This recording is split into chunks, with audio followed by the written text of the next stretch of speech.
Okay, so it's been a few weeks, and the hype has died down a bit. Is it too soon to admit that Death Clock did it better? On ocean.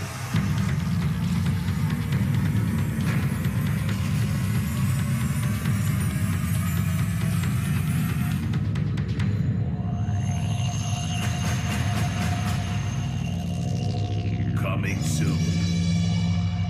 Blood Ocean. Welcome back, horror fans. I'm Leo, and Bootube Breakdowns is here to save your scary movie night. Right off the bat, Iron Lung scores a 7 out of 10, which lands it in our Pumpkin King category. But here's the thing. I've already had to commit an act of interstellar terrorism just to get you this score. And in a few minutes, I'll show you exactly why this film earned its rating. If you would disagree with my score at the end of the video, be sure to let me know how much you want to get blasted with a lethal dose of radiation. Then be sure to like, share, and subscribe about it in the comment section.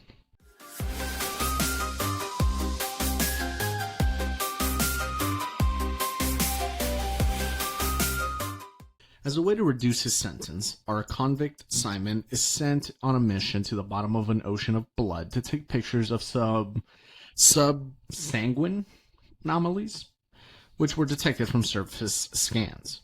At first, it's fairly straightforward.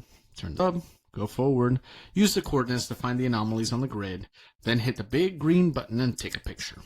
However, as more time is spent underwater, under blood, more secrets are revealed about the nature of the blood ocean, and ultimately we're left with the realization that giant eldritch horrors inhabiting this sea are not the scariest things out there.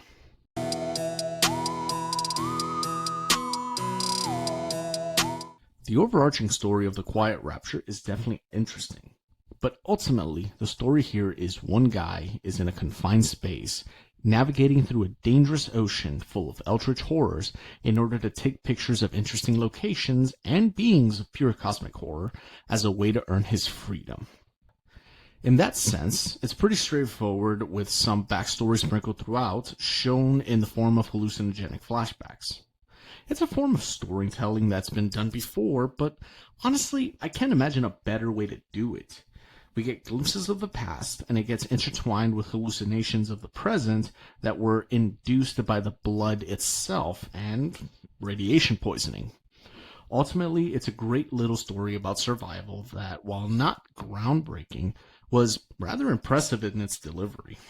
I'll give the story quality here a 7 out of 10.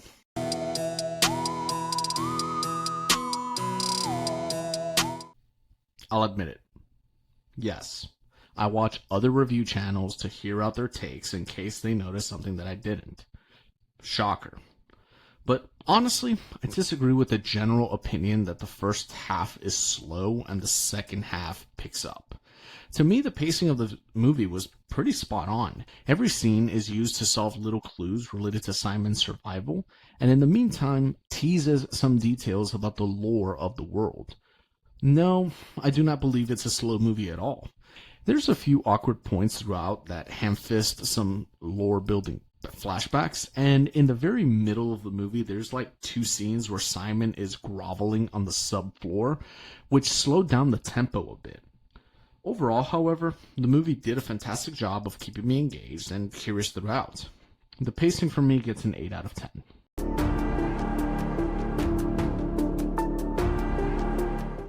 Now, this is the part I struggled with this movie on, but probably not in the way you're thinking.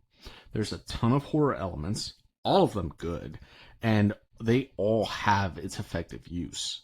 The way the movie plays out is an actual slow burn where the horror elements are dialed up slowly but never once falter. We have the obvious claustrophobia, then we have the oxygen levels dropping, and we add to this whole mix the idea that you cannot even see into the darkness in hopes of getting the glimpse of, well, anything. Then we learn that the camera is actually kind of an X-ray gun, and what initially appears like skeletons might actually be alive. So now we're in this bloody ocean full of sea monsters. Add onto this the idea that the radiation is causing Simon to hallucinate.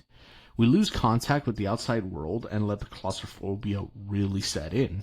And as the oxygen dwindles to zero, we come to realize that the blood itself is actually an eldritch horror, and that it is manipulating Simon, and its influence grows to the point that the blood forms structures that try to absorb Simon.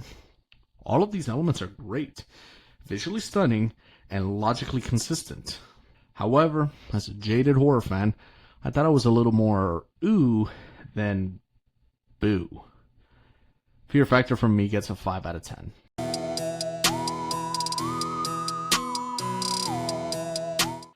Oh, this movie definitely shines in the fun factor. For starters, the visual effects were absolutely stunning. Those blood tendrils that worked their way into the sub were absolutely horrifying, and seeing Simon's face getting deformed by the entity was a visual treat. I also loved the way in which the story was told. The reveal that pictures are taken by blasting radiation completely recontextualizes the movie to where we were immediately asking, wait, were those really skeletons or were they alive? Then we get to the part where it becomes clear that the blood itself is an entity that slowly drips its way into the sub and infects Simon's mind. It's constantly getting more claustrophobic, dangerous, and scary as time passes, and by the end, you know it's all hopeless for Simon, but definitely worth the risk for humanity. Also, Mark nipples. Fun factor gets a 10 out of 10.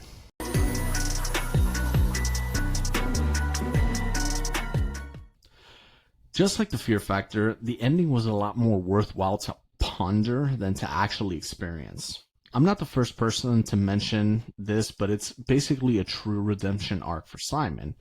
Being a victim of circumstance throughout his life, first with the children of the Eden cult, then with his prison sentence after what happened in Filament Station, to honestly getting sacrificed in SM-13 without his knowledge. By Simon being able to choose his own death, he has liberated himself from life's circumstances and potentially saved all of the victims of the Quiet Rapture. However, visually, he was getting devoured by blood, told the entity fuck you, blew up the sub, killed the creature outside the sub, all for the black box in the floating device to be found later. The ending was just about average, so I'll be giving it a 5 out of 10. So that's Bootube Breakdowns' take on Iron Lung. Averaging our scores gives this movie a 7 out of 10, which places it in our Pumpkin King category. Do you agree with my rating? Scream your score in the comments and tell me what horror flick I should get next.